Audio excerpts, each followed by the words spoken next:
ayan, muli mga kamaestro, natin gawin. Nakayari na tayo sa Honda CR-V. So meron na naman kasunod. Ito, pick up naman siya. Medyo maliit yung trabaho natin ngayon. Ano siya, Mitsubishi L200 na pick up. So ito lang gagawin. Tsaka yung bumper pala.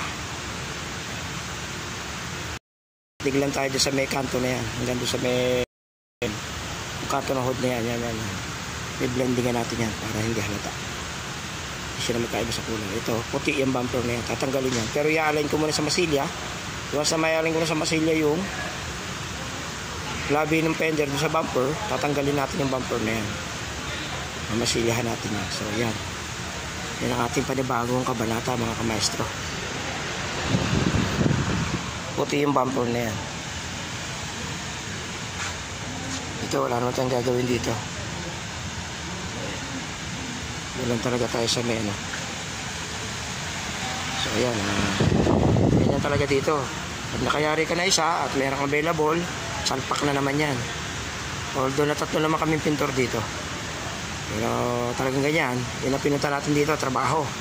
Kaya bira lang ng bira. O paano mga kamaestro, abangan nyo ano natin yan. Sa nga pala, ito tip ko sa inyo ha, ugaliin nyo maglalagay ng mga tape sa mga lugar na hindi naman dapat na magasgas o madamay ha. Ang mukha niya yung headlight. Bukas tatanggalin yung headlight. Lalagyan nyo ng mga tape para nang noon safe yung katabing panel na ginagawa ninyo. Ganyan ugaliin nyo maglalagay ng tape. Huwag kayong manghihinaik sa tape mga kamaestro. Ha? Maging ano tayo, ika nga be professional tayo sa trabaho. Sabi ko nga sa inyo, lagi kong sinasabi sa inyo, lalo sa mga nagsisimula, mas maganda magsimula tayo sa tama. Okay? Kaya tayo may tutorial para ito sa inyo mga kamaestro. Sige, till next video mga kamaestro. Ayan mga kamaestro, ulihan na natin yung nakabit gamit ang numero 80 na liha.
So ayan, dalihan na natin mga kamaestro.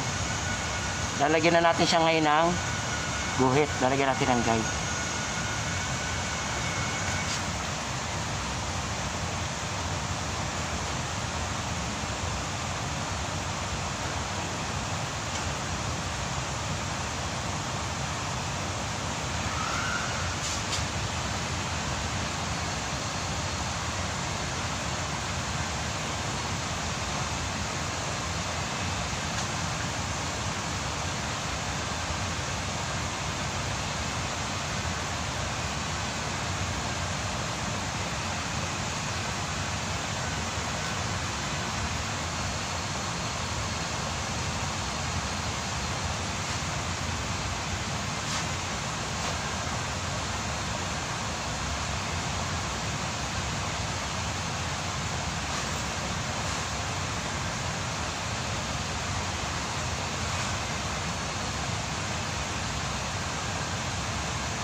paano para ng pagbubuhay na ano ha, liston. Okay, magmamasilya, guguhitan nyo na siya. Palagyan nyo na ng tape. 5 patong ginawa ko. Para nang noon, mabuhay agad yung kanto niya. Kaya natin na masilya.